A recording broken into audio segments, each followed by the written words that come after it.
The galaxy was always loud. Thousands of star systems talked at the same time. Millions of signals traveled through the void like never-ending waves. Every hour, someone somewhere sent a new message, a new warning, a new request for help, or a new scientific discovery.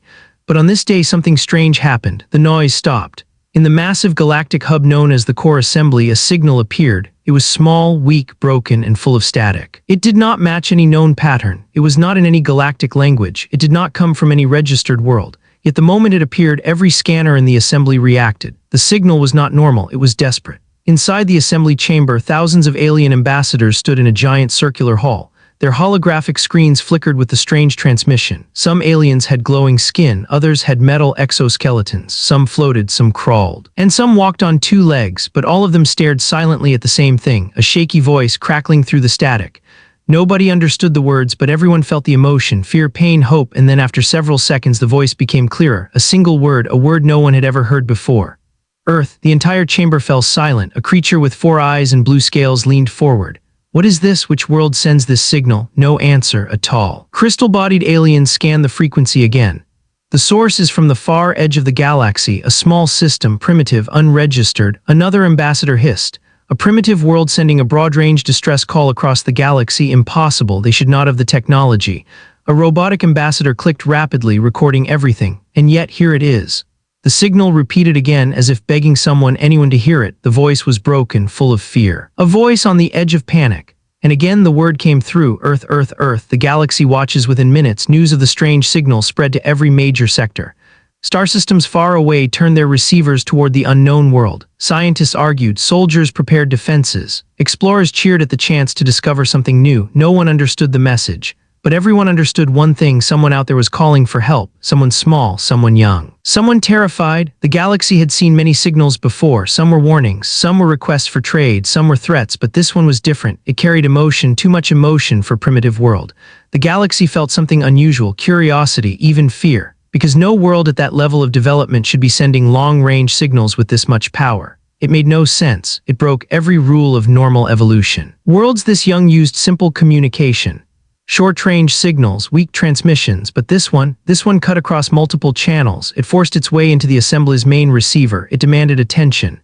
Inside the observation room high above the assembly chamber was a special room used only for crisis events. Only 5 beings were allowed to enter. These 5 were known as the High Watchers, guardians of the galaxy's long-range alert systems. They studied the signal with intense focus. One watcher, a floating jelly-like being with glowing rings around its body, spoke first. I analyzed the wave pattern. For such a primitive world, the energy output is impossible. Another watcher with bark-like skin and roots for feet shook its head slowly. Unless the signal was not meant to be strong, unless it was an accident. But this does not feel accidental, said the third watcher, whose silver body flickered like liquid metal. There is emotion, fear, pain. Someone is trying very hard to be heard. The fourth watcher tapped the map. The world is small, blue and green, full of water, life-filled, but until now completely silent. The fifth watcher, an old winged creature with glowing feathers, spoke in a deep voice. Prepare a scout ship. The others gasped. You want to break the non-interference law? The silver watcher asked. We cannot contact a primitive world. We won't contact them, the winged watcher replied. We will only observe. But this world sent a signal across the galaxy, the jelly-like watcher argued. That alone makes them dangerous or extraordinary. Exactly, the winged watcher said, and that is why we must see them for ourselves. The ship leaves within minutes. The elite scout ship Astronine was launched. Its crew consisted of some of the most experienced observers in the galaxy. The ship moved faster than light, cutting across star systems in seconds. Inside the ship, Commander Rix, a tall alien with dark metallic skin and glowing red eyes, checked the controls. Set our course for the unregistered blue planet, he ordered. We will learn the truth behind this Earth. His second officer tilted her head. Do you think the world is dangerous? Rix's voice was calm. Any world that calls out to the entire galaxy without understanding who may hear them is dangerous.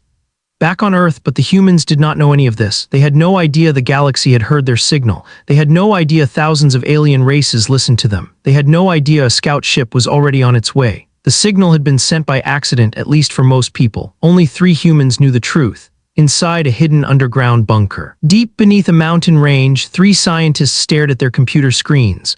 One of them, Dr. Mira Evans, wiped sweat from her forehead. She looked exhausted. It worked, she whispered. The signal went out. A young researcher beside her trembled. Do you really think someone will hear it? We had no choice, Mira replied. If we don't get help, the world will fall. The third scientist, a quiet man named Arjun, felt sick. But sending a message into space like that, we don't know who might answer. Mira stared at the screen, her voice firm. Anyone is better than what is coming. Arrival in orbit. After many hours, Astra 9 reached the outer edge of the solar system. Its scanners lit up with readings of planets, gas giants, asteroids, a bright star, and then they saw it. The small blue world, Earth. Commander Rix narrowed his glowing eyes. Primitive yet beautiful. The second officer studied the planet. Full of life, full of noise. Look at all those signals, it's chaos. Rix raised an eyebrow. Are those radio waves from a young species? Yes, billions of signals, music, talking, fighting, entertainment, arguments, it's all mixed together. The science officer spoke softly. They are loud, very loud. Rix checked the deeper scan, then he froze. Wait, do you see that? A new reading flashed across the screen. Multiple powerful human defensive systems were pointed at the sky. Missiles, radar stations, weapon satellites. Earth was watching the stars and they were ready to fight. Rix felt something he had not felt in years, surprise. These humans, they are not afraid, they are prepared. The ship moved into a higher orbit, careful not to be detected, but Earth's sensors already reacted. A warning signal pinged through human radar. Something was above them, something not from Earth. The first move inside a global defense center, alarms blared. Officers ran toward screens. Military leaders shouted orders. Scientists looked terrified. One general slammed his fist on the table. What is that object? Is it a new satellite, a weapon? A nervous soldier shook his head. Sir, it's not ours and it's not from any country on Earth. The room fell silent. The world had no idea the galaxy heard their desperate call. The world thought they were alone. The world was wrong, and then Commander Rix made a choice. Send a small probe, he ordered. Harmless, slow, let's test their reaction. The probe launched. It glowed softly as it descended toward Earth's atmosphere. Inside the Global Defense Center, the general shouted, unknown object entering atmosphere, shoot it down. Seconds later, a missile launched. A bright flash in the sky, the probe was destroyed. Commander Rix stood still, his eyes glowing brighter. So, he whispered. The humans respond with aggression. Interesting. The science officer looked uneasy. Do we retreat? Rix stared at the blue planet. No, we observe more. The desperate truth. Meanwhile, in the underground bunker, Dr. Mira Evans felt her stomach drop. The screen showed a message, unidentified object destroyed. Her voice cracked. No, that's not what I wanted. If they came to help, we just attacked them. Arjun whispered, we might have made everything worse. Mira closed her eyes. We sent a desperate call. Now the universe has answered, and we don't know who they are. She looked at the sky through a tiny opening in the bunker ceiling. Or what they will do next. Suspense end for Part 1. High above Earth, Commander Rix watched the blue world quietly. Humans were loud, they were emotional, they were unpredictable, they were terrifyingly fast to react, and yet Rix felt something strange. Respect. These humans, he muttered, are not like any species we have met. He turned to his crew. Prepare for deeper observation. This world is dangerous, this world is special, and this world has secrets. The galaxy had heard Earth's desperate call. Now it held its breath because something extraordinary was about to begin. The alien scout ship Astra 9 floated quietly above Earth, hidden in the dark side of the planet. Its hull blended with the void to human eyes. It would look like a moving shadow if they could see it at all.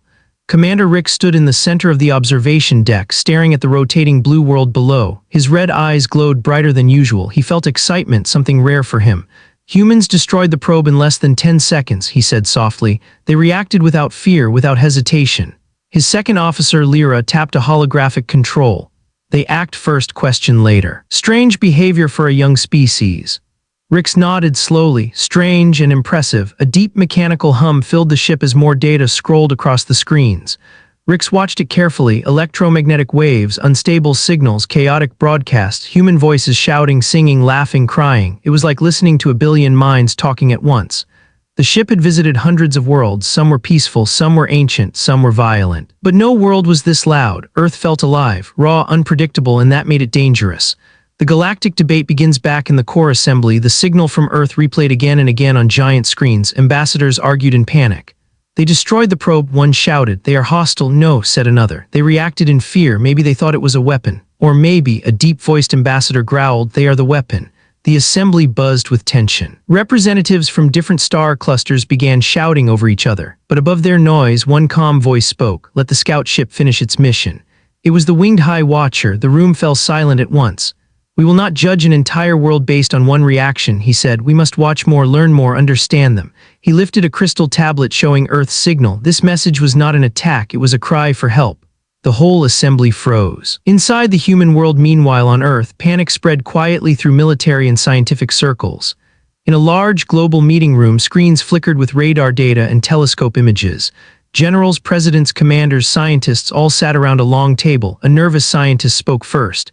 The object we detected was not a satellite, not debris, and not human-made. A general crossed his arms. Then what was it? The scientist swallowed. An extraterrestrial craft. The room exploded into noise. Impossible. We're being invaded. Shut down the sky sensors. We must prepare weapons. But one old man in the corner, Professor Hale, spoke calmly. We must not assume danger. We must not strike first again. A general glared at him.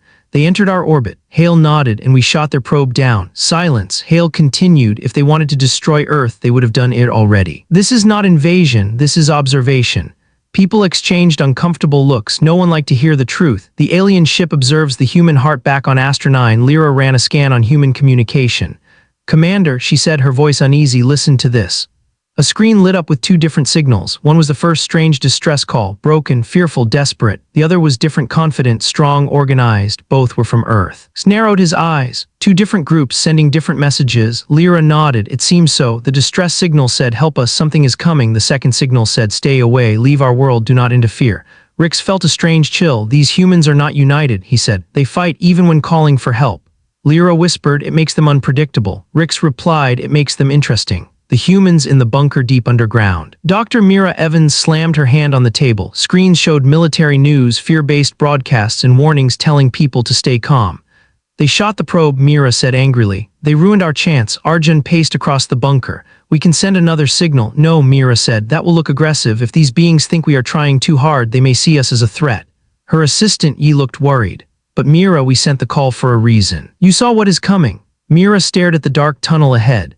Yes, she whispered, I saw it, and no human army can stop it. The bunker lights flickered. The danger they feared was getting closer. The strange human behavior on the alien ship. The crew studied humans more closely. They watched human soldiers training. They watched scientists analyzing data. They watched children playing in parks. They watched old people telling stories. They watched humanity laugh, cry, fight, and love. To aliens, humans looked like pure contradiction, soft but violent, emotional but intelligent, chaotic but creative, fragile but unbelievably strong. Lyra looked confused. I do not understand them. Rix chuckled quietly, a rare sound. No one does, that may be their power. Another officer, Joran, pointed at the screens. Commander, look at this. Human history, wars, plagues, natural disasters, yet each time humans rebuilt. Each time they survived. No species evolves this fast, Joran said. They are too young to be this advanced. Rix agreed, which only made one question stronger. What forced them to send a desperate signal into space? A strange discovery, a loud alert flashed across the alien scanners. Commander, Joran shouted. Something is wrong. Rix rushed to the console. Report. Joran zoomed into the atmosphere. There is a disturbance, a strange energy signature. It's coming from Earth. Rix frowned. What kind of energy? Joran swallowed. It does not match any known science. It is unnatural, growing, moving. The ship trembled slightly as the reading spiked. Lyra whispered, something on Earth is not normal. Rix stared at the planet. What are you hiding, humans? He murmured. Humans detect the alien ship. Earth's defense systems were scanning the skies again. A young radar operator in a military base suddenly froze. Sir, I have something. His commander leaned over. Another probe. The operator shook his head, pale. No, sir, something big, something hiding behind the dark side of the planet. The commander grabbed the radio. All bases, prepare detection systems. We have a large, unknown craft in orbit. Alarms exploded across military stations worldwide. Earth had spotted Astra 9. Rix saw the sensors light up. They found us, he said calmly. Lyra gasped. Commander. They should not have this level of detection. Rix's voice was quiet. They shouldn't have many things, and yet they do. He looked down at Earth again. The humans were full of surprises. The moment no one expected in the underground bunker, Mira Evans saw the global alert flash on her screens. She whispered, they found the ship. Arjun looked terrified. What now? Mira closed her eyes. Now the world changes. She pressed a small device on her desk. A hidden chamber opened. Inside it was something glowing, something alien. Arjun stepped back. Where did you get that? Mira whispered, from the crash site 2 years ago. Arjun gasped. A previous alien? You never told anyone. If I told the governments, Mira said, her voice shaking, they would use it for war. I kept it hidden until we needed help. The glowing object pulsed with strange energy. The same energy the alien ship detected. Rix read the new spike on his scanners. Whatever is causing this energy burst, he said slowly, is coming from underground.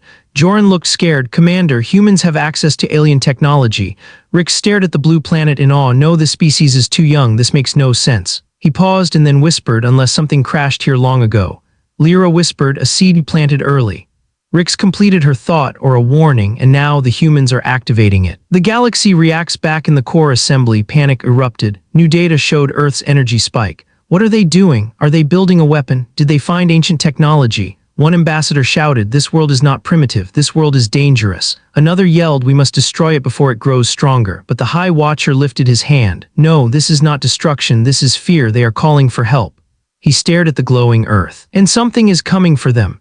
Suspense end for Part 2. Commander Rick stood silently as the ship scanned Earth. Humans had alien technology, humans sent a distress call, humans reacted violently, humans were unpredictable, and humans were hiding something below the surface.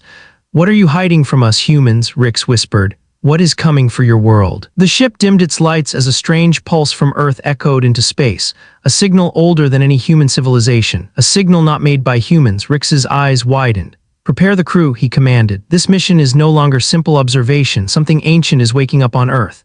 The galaxy watched, the humans prepared, and the danger grew stronger. The real story was just beginning. The Earth rotated quietly below the alien ship Astra 9. But nothing felt quiet anymore. Something unseen, something old, something powerful was waking inside the planet. Commander Rick stood still, staring at the swirling data on the screen. The new scan was unlike anything he had studied in all his years. A strange pulse, a deep vibration, a whisper inside the planet's crust like a heartbeat made of energy, and that heartbeat was rising. "What is this?" Lyra whispered. Her voice trembled slightly, something rare for her species. Rick answered slowly. "An echo, not natural, not human-made, something else." The science officer Joran zoomed the scan deeper. A symbol appeared, a pattern repeating every few seconds. It was a spiral shape. Lyra gasped. "Commander, that looks like—" "Yes," Rick finished her sentence. "A precursor mark." The crew fell silent. The precursors were a mythical ancient civilization, older than any empire, older than any known species. They vanished before the current galaxy even evolved. No one had ever found a living precursor, only ruins, dead machines, silent warnings, and now a precursor symbol pulsed beneath Earth. Rick felt his chest tighten. "This world," he whispered, "is far more important than we assumed." Humans feel the change miles below Earth's surface. The underground bunker glowed with the strange alien object Mira Evans had kept hidden for years. The object pulsed stronger than ever, like it was responding to something. Mira stared at it with fear. "It's growing stronger," she said softly. "We triggered it, or someone else did." Arjun backed away. "We should shut it down." "We can't," Mira replied. "It doesn't work by our rules. It's not technology, it's like a living memory." Yi swallowed hard. "Memory of what?" Mira closed her eyes. "Memory of something that lived on Earth long before humans." Arjun trembled. "You mean aliens lived here first?" "No," Mira said, "not aliens, something older." The object pulsed again, bright, urgent, almost like a warning. Mira whispered, "We called for help, but maybe we also woke something up." A global stirring around the world. Strange events began. In the Pacific Ocean, fishermen saw the water glow for a few seconds. In the Sahara Desert, sand vibrated like a drum. In the Himalayan mountains, monks reported hearing a deep ringing sound beneath the ice. In cities, pets barked at the sky, birds flew in circles, and compasses spun wildly. Earth itself seemed confused, as if the planet remembered something and was trying to speak. Astra 9 feels the impact back on the alien ship. The shaking grew stronger. Lights flickered, consoles buzzed. Joran shouted, "Commander, the energy pulse is reaching orbit." The ship trembled again, just slightly, but enough to send fear through the crew. Lyra looked at the scanners in disbelief. "The pulse is not random, it's coordinated, it's following a pattern." Rick nodded slowly. "Patterns mean intelligence." A cold silence swept through the deck. Joran whispered, "Commander, what if this world was never primitive?" Rick looked at him sharply. "Explain." Joran hesitated. "What if humans are living on top of something ancient, something powerful, something waiting?" The ship trembled again. Lyra stepped back. "Are you saying Earth is a precursor site?" Joran nodded weakly. Rick stared at the blue planet. If this was true, then Earth was not just any world. It was a trigger, a vault, a key, but a key to what? The galaxy panics. Messages poured into the core assembly. "Earth is giving off precursor energy. This is impossible. No primitive world should hold such power. We must intervene. We must destroy the planet before it activates something dangerous." The assembly turned into chaos, but the High Watcher remained calm. His glowing feathers dimmed as he watched the Earth pulse. "This world," he said softly, "was not supposed to awaken yet." An ambassador shouted, "Then shut it down." The High Watcher shook his head. "We don't know how." Another ambassador pointed at the screen. "Then let the scout ship handle it." The High Watcher looked worried for the first time. "They are observing, but what is waking on Earth may not care who watches." Humans make a terrible discovery in the bunker. The object suddenly floated into the air, lifting without touching anything. It glowed so bright the whole room turned white. Arjun shielded his eyes. "It's reacting. Something outside is calling it." Mira looked terrified. "No, not calling it, communicating with it."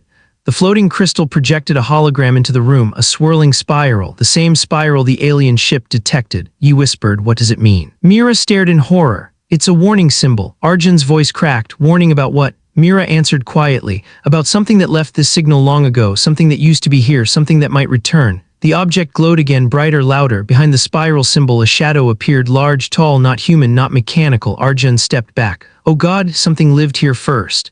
And it's not dead, Mira whispered. It's waking up. Astro-9 makes contact. Commander Rix had made a decision.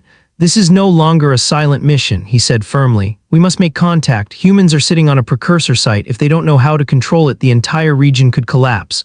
Lyra's voice shook. Sir, it is against galactic law. Rix looked at Earth. The law was written for safety. If we follow it now, we risk destroying an entire world. He turned to communications. Prepare the message. Joran's hands shook. Commander, humans fired at us once. Rix nodded. Yes, but now they must listen. He inhaled deeply. Send the signal. Earth receives the call across the planet. Every device suddenly flickered. TV, phones, radios, satellites, even broken screens lit up. A strange image appeared, a symbol, the same spiral, then a voice, calm, deep, not human. Humans of Earth, we have received your call. In the underground bunker, Mira froze. Arjun whispered, it's them. The voice continued. You have activated an ancient force buried within your world. You must not touch it again.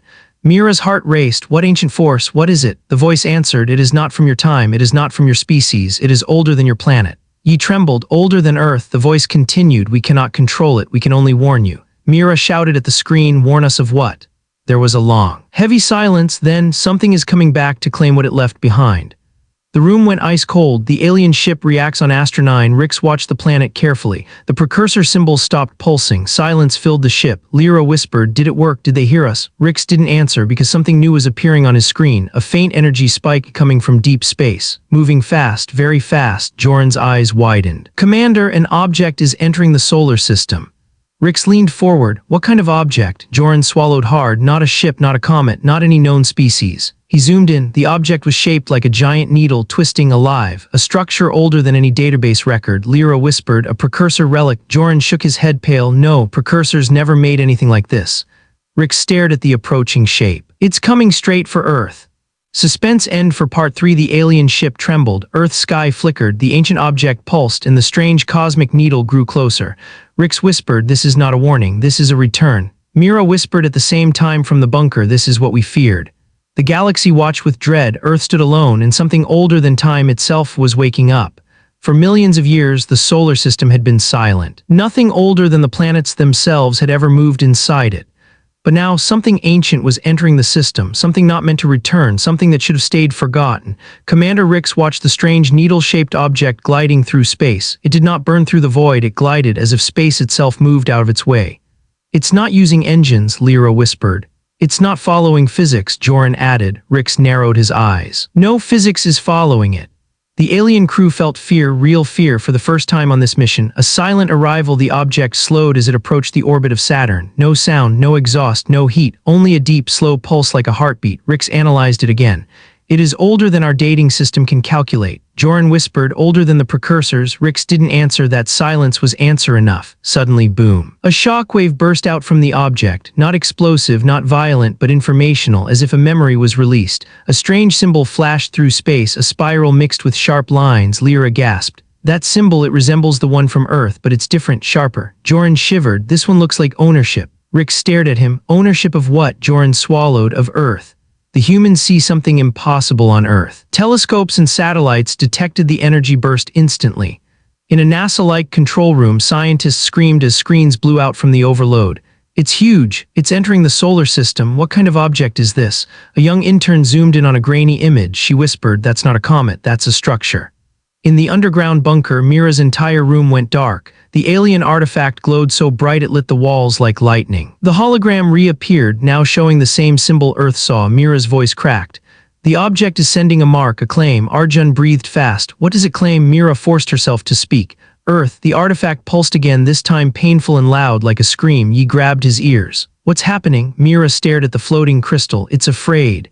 A strange connection in orbit. Rix saw something new. The precursor symbol inside Earth responded to the approaching object. The pulses synced. Thump, thump, thump. Lyra shook her head in disbelief.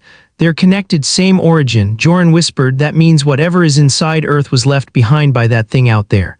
Rix's voice was low, and it's coming back for it. The crew felt the deck vibrate, not physically, emotionally. The air felt heavier, time felt slower, every sound felt sharper. The ship sensed the presence of the ancient object.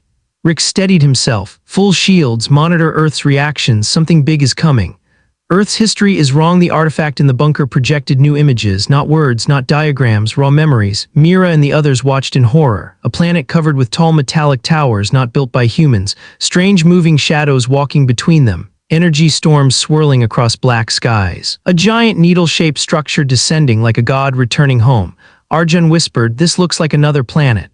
Mira shook her head slowly. "No, look closer." Yi zoomed the image. There were oceans, land shapes, cloud patterns. It was Earth, but Earth millions of years ago, before humans, before mammals, before anything known. Arjun trembled. Humans weren't the first intelligent species here. Mira whispered, "No, the first species was something else entirely." A hologram showed the ancient race. They were tall, thin, almost transparent. Their bodies shimmered like liquid metal. Their eyes glowed like stars. They moved slowly, but each step looked powerful. They communicated without sound. They created technology fused with nature. Machines grew like plants. Energy flowed like rivers. But then the image distorted. The ancient species looked at the sky, fear in their glowing eyes. A massive shadow appeared, bigger than Earth's continents. Arjun stepped back in terror. "What is that?" The artifact trembled and showed something terrifying, the same needle-shaped structure approaching Earth millions of years ago. The ancient species screamed without sound. A great collapse followed. The towers fell, the oceans boiled, the skies turned black. Yi whispered, "It destroyed them." Mira whispered, "No, they were not destroyed, they were erased." The artifact turned completely red, a warning, a very old warning. Astronine faces the truth. Rix felt cold as the data synced with Earth's artifact readings. Joran confirmed it. "Commander, that object wiped out a civilization on Earth millions of years ago."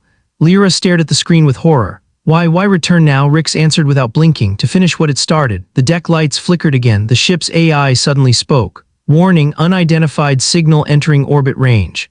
Joran's face turned pale. "Commander, it's calling to Earth." The object speaks. The ancient structure finally stopped near Jupiter, and then it spoke, not in language, not in sound, but in presence. Every advanced species in the galaxy felt it. Their ships trembled, their minds tingled, their skies darkened slightly. On Astronine, all screens turned black. Only one symbol appeared, the sharp spiral. Lyra whispered, shaking, "It's not speaking to us. It's speaking to whatever is under Earth." The ancient object pulsed again. Earth pulsed back. Then in a deep, cold echo, a voice erupted, not alien, not mechanical, something older. Commander Rix felt it in his bones. "We returned for what was left." Lyra stumbled. "What was left?" The answer came, "Our creation, our memory, our seed." Joran whispered, terrified, "Seed of what?" The ancient object responded, "Of us." Rix felt the final piece click. There was a species on Earth before humans, but they weren't natural, they were created. Lyra gasped, "Created by this thing?" Rix nodded slowly. "And now it has returned to reclaim what belongs to it." Humans feel the echo across Earth. People felt a chill. The skies darkened at noon. Animals froze. Old ruins buzzed with strange energy. Electricity flickered everywhere. People felt something watching them, seeing them, judging them. In the bunker, Mira fell to her knees. Arjun held the wall. Yi cried out. The artifact pulsed once more, then cracked. Mira screamed, "No!" The artifact shattered into pieces that floated like dust. A final message formed. "It has come for the seed, but the seed is no longer alone." Mira's eyes widened. The seed, that ancient species remnant, somehow evolved into us. Arjun whispered, horrified, "Humans came from them." "No," Mira said, breathing fast. "We came from what they left behind." Yi swallowed. "Then that thing thinks humanity is its property." Mira nodded, "And it has returned to take us." Astronine makes a choice. Rick stared at the approaching object, then at Earth. He whispered, "If that thing reaches Earth, the humans won't survive. Their entire species will be erased." Lyra turned to him, eyes glowing with fear. "Commander, what do we do?" Rix took a breath. "We break the law." Joran gasped. "Commander," Rix raised his voice, "we protect Earth. We protect humanity. We protect the seed that grew beyond its creator's control." He looked at the ancient structure. "And we stop that thing or we die trying." Suspense end for Part 4. The alien ship powered up its engines. Earth's skies trembled. The ancient object glowed like a newborn star. And three civilizations, the humans, the galaxy, and the forgotten creators, prepared for battle written before time began. Commander Rix whispered, "Humanity, you are not alone anymore." The solar system had never known fear. It had never known war beyond human borders. It had never felt the weight of something older than the stars moving toward it. But now fear filled every orbit. The ancient needle-shaped object, the returning shadow, glided past Jupiter, silent and unstoppable. It ignored physics. It ignored gravity. It ignored everything except its goal, Earth. Inside the alien scout ship Astronine, alarms pulsed softly like heartbeats of warning. The crew stood frozen as they watched the impossible approach. Commander Rick stepped forward slowly, his metallic skin reflecting the dim light.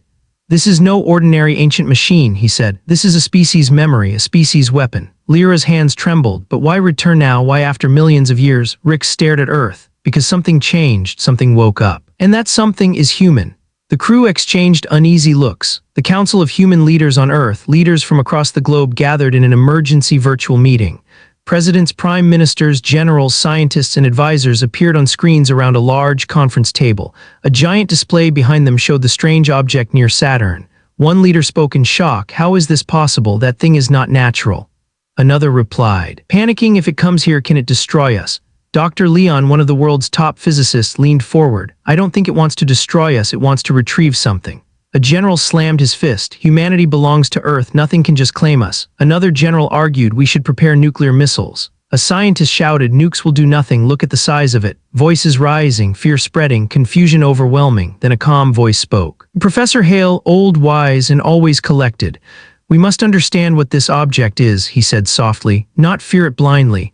The room went quiet. Hale pointed at the map of ancient ruins flashing on the screen. "There are places on Earth older than human civilization, places we cannot explain, places that match the symbols seen on the alien object." He circled 3 locations: a ruined structure under the Pacific seabed, a hidden cave system in Antarctica, a massive stone ring buried under the Sahara. "These places were not made by humans," he said, "and now they are waking." A president whispered, "Are you saying Earth belonged to another species before us?" Hale nodded slowly. "Yes, and whatever that ancient species left behind, humanity is carrying it." The bunker falls silent underground. Dr. Mira Evans and her team still stared at the floating dust of the shattered artifact. The pieces glowed faintly, forming shapes. He whispered, "It's trying to rebuild something." Mira leaned closer. "No, it's trying to communicate again." The dust assembled itself into a ghostly figure, a tall, shimmering silhouette with glowing eyes. Arjun whispered in terror, "That's one of them from the memories." The figure spoke in a hollow voice. "Time is short." The bunker vibrated. "What returns is not our kind, it is our hunter." Mira's heart almost stopped. "Hunter, you mean that object is a predator?" The figure turned its glowing eyes toward her. "We created life, we shaped worlds, we built civilizations, but something found us, something we could not escape." Arjun whispered, "Your enemy." The figure nodded slowly. "It followed us to every world we seeded, it fed on our creations, it erased us." Yi's voice cracked. "And it's coming here again." The figure's glow dimmed. "We hid our last seed inside your planet, but now that the seed has grown," the figure looked at Arjun, Mira, and Yi, "it will return to finish its hunt." Then the hologram shattered, the bunker went dark, silence swallowed the air. Mira whispered the truth out loud. The object isn't their creator, it's their destroyer. And now it wanted humanity. The returning shadow sends a signal near Jupiter. The ancient machine burst into light. A beam shot from its core, thin, silent, white. It hit Earth's atmosphere in 1 second. It wasn't a weapon, it was a scan so deep it reached Earth's core, a scan so precise it could see DNA. On Astro-9, alarms went wild. "Commander," Joran shouted, "the object is scanning humans." Rix's eyes glowed. It recognized them, it found the seed. Lyra gasped, "So what does it want?" The answer came moments later. The beam sharpened, focused. It locked onto a single point under Earth's mantle, a point where something enormous slept. Rix whispered, "It is awakening the old vault." The vault beneath the world in the Pacific Ocean, a massive earthquake shook the seafloor. Fishermen saw columns of water rise like towers. Seismologists panicked as instruments exploded with data. Deep-sea cameras captured something impossible, a gigantic metal structure covered in glowing marks rising slowly from beneath the ocean floor. The structure was shaped like a ring taller than mountains. Humans had never seen it, humans had never known it existed, but it had been there since before human history began. Inside a warship, a marine officer stared wide-eyed at the live feed. "What is that thing?" he whispered. A scientist beside him whispered back, "A gate." Astro-9 takes action. Rick stood tall. "We cannot wait any longer. If the ancient destroyer awakens the vault fully, Earth will be erased." Lyra stepped forward. "Commander, are we declaring war against an ancient superweapon?" Rix nodded, "Yes, and we may not survive." He turned to the crew, "But humanity cannot fight this alone. They don't even know what they are facing." He raised his voice. "Prepare the communication beam. We will speak to the humans directly." Joran hesitated. "Commander, humans will panic." Rick shook his head. "They will panic more if we stay silent." Earth receives a visitor across the globe. Every screen flickered again. Phones, TV, radios, holograms, billboards, even broken devices sparked to life. A new symbol appeared, a swirling circle with a bright point in the center. Then a calm, strong voice spoke, not the ancient destroyer, but Commander Rix. "Humans of Earth, we come not as rulers, not as invaders, but as allies." In the bunker, Mira whispered, "It's the alien commander." The voice continued, "Your world carries a seed from a lost civilization. An enemy now returns to consume that seed. We will help you fight it." People across the world froze. Some cried, some prayed, some fainted, some screamed. Rix's voice grew stronger. "Prepare your defenses, prepare your unity, prepare your strength." A new image flashed across every screen, the ancient destroyer. This is your enemy. It is older than your planet. It destroys all life seeded by the ones who came before you. Silence. Then the final message: you are not weak, you are not alone, we fight together. Humanity reacts. The world changed in 1 minute. Military bases went into full readiness. All borders opened, communication lines, aircraft were grounded, satellites shifted focus. Governments formed a single emergency coalition. For the first time in human history, the entire world united. In the bunker, Mira stood up. Get me a direct line to the World Council. We must tell them everything.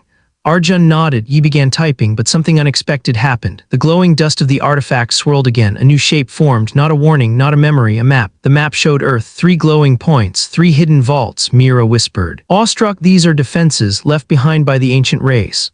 Arjun's eyes widened. We can use them. Mira shook her head. No, humans cannot activate them. Yi looked confused. Then who can? Mira looked up. The aliens. Astro-9 receives the map on the alien ship. Lyra gasped as the hologram of Earth's vaults flashed across their screens.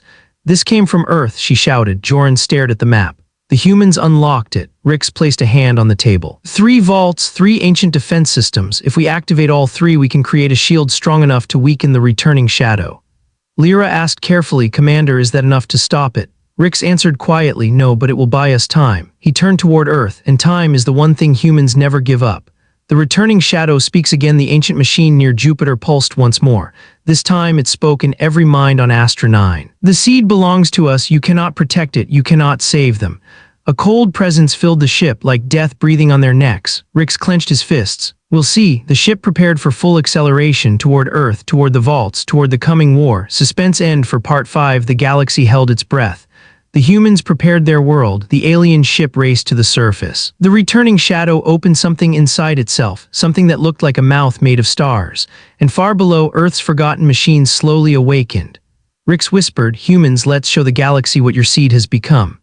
The sky above Earth was clear, but it did not feel peaceful. Satellites shook in orbit, deep sea waters trembled, underground stone hummed with strange power. Far away near Jupiter, the returning shadow opened like a wound in space. Its needle body split into long, jagged arms made of dark light. It did not roar, it did not glow with fire, it simply unfolded like something that never stopped growing. The alien ship descends. Astro-9 broke its orbit and began to descend. Commander Rix stood with his crew as the ship plunged through the upper atmosphere. Fire licked its hull, but their shields held firm. Trajectory locked, Lyra reported. First destination, Pacific Vault. Joran checked the readings. The structure has fully risen, it's waiting for activation. Rix nodded, we will not waste time. Through the viewport, Earth grew large, blue oceans, green lands, white clouds. It looked peaceful, innocent, almost fragile. But Rix knew better now. This world was not fragile, it was fierce. The humans had united in hours. No other species in the galaxy had ever done that. Rix respected that. The first face-to-face, the ship slowed over the Pacific. Near a massive ring of metal rising from the ocean. Dozens of human ships surrounded the ring. Naval vessels, submarines, drones, fighter jets circled above, watching the alien craft. A communication request flashed. Commander, Lyra said, the humans are calling us. Rix took a breath, opened the channel. The screen in front of him lit up. Several human faces appeared, leaders, generals, scientists. Some looked afraid, some looked angry. Some looked like they had not slept in days. One of them stepped forward, an older man with tired eyes and white hair. Professor Hale. This is Earth, Hale said. His voice was calm, but his hands shook slightly. We received your message. We know what is coming. Rix inclined his head. This is Commander Rix of the Core Assembly Scout Fleet. We are here to assist in your defense. A general spoke up, tense. Why help us? Why risk your ship for our world? Rix looked straight at them. Because your world carries a seed from a lost people, and because your kind refuse to kneel even when afraid. He paused, and because if we do nothing, that thing out there will not stop with you. The room on the human side went silent. Hale nodded slowly. Then we stand together. The Pacific Vault. The alien ship lowered toward the ocean. The sea roared around the rising ring structure. It was massive, kilometers wide. Made of metal and stone fused, covered in glowing lines like veins. Human ships kept a safe distance. No one wanted to be close if it exploded or activated wrong. Rix and Lyra walked to the side hangar bay. We will need a ground team, Rix said, human and alien both. The side ramp opened, wind howled through the hangar. A small human transport helicopter approached and hovered near their docking platform. Soldiers inside stared with wide eyes at the alien interior. A ramp extended from Astro-9. Rix stepped forward, his tall metallic body caught the sunlight, his red eyes glowed softly. On the helicopter, a female human soldier with dark hair and sharp eyes stepped out to meet him. She wore a simple uniform with no nation flag, only the symbol of the United Earth. She saluted nervously. Captain Rhys Solis, World Defense Joint Command, she said. Rix bowed his head slightly. Commander Rix. They studied one another for a second, two very different lives standing on the same metal ramp. Ree forced herself to speak normally. You've seen these vaults before, Rick shook his head. Never on this world, but my people have explored one like it long ago. What happened? She asked. It killed us, he said simply, but we learned. Ree swallowed. Then let's make sure it kills something else this time. Inside the ring, a small team of humans and aliens boarded a shuttle and flew toward the giant ring. The structure hovered just above the water surface as if it refused to be touched. As the shuttle neared, lines on the ring lit up one by one, white, then blue, then a deep gold. It's reacting to us, Joran said quietly. Captain Ree checked her weapon. It was useless against something this size, but she held it anyway.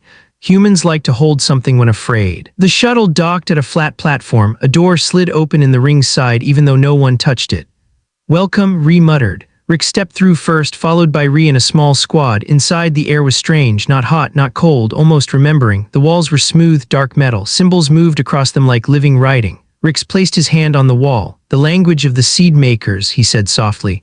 Old but not dead. Ree looked around in awe. This place was under our ocean for millions of years, right under us, and we had no idea. It waited, Rix answered. For the right time, for you. Why us? She asked. Rix looked at her. Because you grew from them, but you are not them. You are something new, something they never predicted. They reached a central chamber. In the middle stood a tall pillar of light, flickering between solid and liquid. Joran checked his device. This is the core activation point. Only those with the seed pattern can unlock it. Ree frowned. Seed pattern? Rix nodded toward her. Human DNA. Ree blinked. You want me to turn it on? Rix nodded calmly. Yes, with our guidance. Without you it will remain asleep. Without us it will kill you. Comforting, she muttered. The first activation, Rix gestured to a set of glowing steps leading up to the light pillar. Place your hand in the beam, he instructed. It will read your pattern. Ree stared at the pulsing light. Will it hurt? Rix answered honestly. Yes, she took a breath. Good, I was worried it was going to be too easy. She stepped forward, each step hummed as her boots touched it, her heart hammered in her chest. The closer she came to the light, the louder it sang, not sound, some kind of vibration inside her bones. She reached out her hand, the beam wrapped around her skin. Agony shot through her arm, hot, cold, burning. Freezing all at once, she did not pull back, she gritted her teeth. The beam changed color from pale white to deep blue. It ran up her arm, across her chest, and into her eyes. Ree, one of her soldiers, shouted. Hold, Rix commanded. The vault needed her. Within the light, images flashed in Ree's mind. Ancient cities under black skies, tall shimmering beings walking beside rivers of energy, the returning shadow descending like a knife, and then darkness, silence, cold. Ree saw the seed being hidden inside Earth's core. She saw time pass. She saw humans slowly evolve, slowly appear, slowly claim the world. Then suddenly she saw herself, standing in the vault, holding the beam, choosing. A voice spoke inside her mind. You are not original, you are not pure, you are not us, you are something else. Ree's heart pounded. Is that a problem? She whispered in her thoughts. The voice responded. No, it is interesting. The beam let her go. Ree collapsed to her knees, gasping. The pillar of light exploded upward, shooting through the roof of the vault into the sky. Outside, the ring fully awakened. The sky changes shapes on the surface, so a massive column of light erupted from the ring and pierced the clouds. The ocean calmed. The sky darkened. Lightning formed a perfect circle around the beam. From orbit, Astro9 recorded everything. Lyra stared at the screen. The first vault is active, she said. Energy field is expanding. Joran checked readings. It's forming a barrier not just around the ocean, around Earth itself like a partial shell. Rix nodded. One vault, one segment of the shield, and the other two? Lyra asked. Rix looked at the world map. Antarctica, Sahara, we must hurry. The returning shadow reacts near Jupiter, the ancient destroyer noticed. The light from Earth's first vault reached it just barely. It pulsed in silence. Then it changed direction slightly. It began to accelerate, not in anger, not in fear and interest. It spoke again, this time not in words and a feeling, to every ship's sensors, to every alien mind listening, to Rix, to Mira, to Ree, a simple, cold thought they resist. It was not impressed, it was not upset, it was curious. Then it opened. From its center, small dark objects detached, hundreds, thousands. They flew ahead like insects from a nest. Rix saw them appear on his screen. Fragments, he said quietly. Attack units. Lyra's eyes widened. They're not heading for us, she whispered. They were heading straight for Earth. Humans fire first. Earth's defense systems went live. Missile silos opened. Orbital weapons aimed. Laser arrays spun into position. Jet squadrons scrambled into the sky. A single voice echoed across the world's unified command network. Captain Ree's. Her voice was tired, rough, but steady. This is Captain Ree Solis. All units listen. We are not fighting for nations. We are fighting for our species. Her words played in war rooms, submarines, cockpits, bunkers. Those things coming toward us are older than our history, but they don't know us. They don't know how we fight. They don't know how we refuse to give up. She gripped the side of the vault platform as she spoke. We are the children of a lost seed, but we are not copies. We are not replacements. We are human, and we do not kneel. Across the planet, hands tightened on controls, fingers hovered over triggers, eyes filled with something new, not fear, not anger, something sharper, defiance. The first clash, the dark fragments entered the upper atmosphere. They did not burn, they did not slow, they moved like thoughts, silent and fast. The first wave of human missiles launched. They streaked upward, leaving bright trails from orbit. Astra 9 watched the impacts. Some missiles hit, explosions bloomed in the sky, several fragments shattered into dust. Lyra gasped. They can be broken, Joran added quickly, but most are adapting, changing shape, learning. The next wave of fragments twisted in midair, avoiding the second volley of missiles. On the ground, Ree growled. They're learning our patterns in seconds. Change patterns, a general shouted. We already are, replied another, in the bunker. Mira watched the live feed, her hands shook. Come on, she whispered. Show them who we are. Jet fighters engaged next, firing energy cannons, railguns, experimental weapons built in secret. Some pilots cheered as fragments exploded, others screamed as their jets were cut apart by invisible blades, but even as they fell they continued to fire. Humanity did not retreat. Astra 9 joins the fight. Commander Rix made his decision. We join now, he said. We don't wait for the second and third vaults. Lyra nodded sharply. Target the fragments entering through unshielded zones. The alien ship turned toward the flickering gaps in Earth's forming barrier. Alien cannons charged. They did not fire explosions. They fired silent spheres of compressed space. Each shot hit a cluster of fragments and folded them into nothing. Joran grinned. They weren't built to fight us. Rix nodded. Good. Then we will show them what we do to hunters. He opened a channel to Earth. Human forces, he said. This is Rix. We will cover the skies. You focus on activating the other vaults. Ree's voice replied, strained but strong. Understood. Antarctica next. Suspense end for Part 6. Above Earth, alien and human weapons cut through the dark swarm. Below, ancient vaults waited in ice and sand. Far away, the returning shadow watched, analyzing every move. Inside its core, something like a thought grew. These ones are different. For the first time in ages, the ancient destroyer did something it had not done in a long time. It adjusted, it prepared, it took humanity seriously, and that was the most dangerous thing of all. Commander Rix looked toward the pole. Humans, he whispered, now it is time to see how far your courage can go. The next fight would not just decide Earth's fate. It would decide whether the galaxy still had a future or only a past. The world felt different, not just frightened, alive. In the sky, human fighter jets twisted through clouds of alien fragments. On the oceans, naval ships fired missiles into swarms of dark machines. On land, energy pulses shook the ground like distant thunder. Alien beams from Astra 9 sliced through the attacker swarms, folding them into nothing. Every destroyed fragment fell like dark snow. But more always came. Humanity fought with fire. The returning shadow fought with silence, and silence was winning. The Antarctic storm, a transport jet cut across the sky toward Antarctica, a land of ice and mysteries hidden beneath endless snow. Inside the jet sat Captain Ree Solis, still recovering from her first vault activation. Her arm felt like fire and ice, but she said nothing. She had no time for pain. Commander Rix stood beside her, holding a holographic map of the vault. The second vault was buried deep under the ice, older than any human memory, older than any alien memory too. Is this vault stronger than the first? Ree asked. Rix nodded slowly. It is the heart vault. The shield cannot complete without it. Ree tilted her head. And the third? That one is different, Rix answered, his red eyes dimmed. Different how? It is a weapon, a final defense when your world has never known. Ree swallowed. Then we need it. World on the edge, back on the surface of Earth, humanity was learning painfully what the ancient destroyer was capable of. In Asia, skies turned black as a cluster of fragments dived toward cities, slicing through air like living knives. Military drones chased them, firing lasers that cut the fragments in half, but each fragment that broke apart became two. In Europe, defense towers fired long-range electromagnetic blasts into the sky. The blasts vaporized dozens of fragments, but hundreds more fell. In Africa, a fragment dove toward a solar farm until a group of children hiding in a bunker began to sing. Their innocent voices echoed through the air, and strangely the fragment paused. It turned its shape, confused. Human emotion, raw, simple, pure, disrupted its scanning pattern. By the time it recovered, a missile hit it from behind. People across the world began to realize they weren't just fighting with weapons. They were fighting with everything that made them human: fear, courage, hope, emotion, anger, love.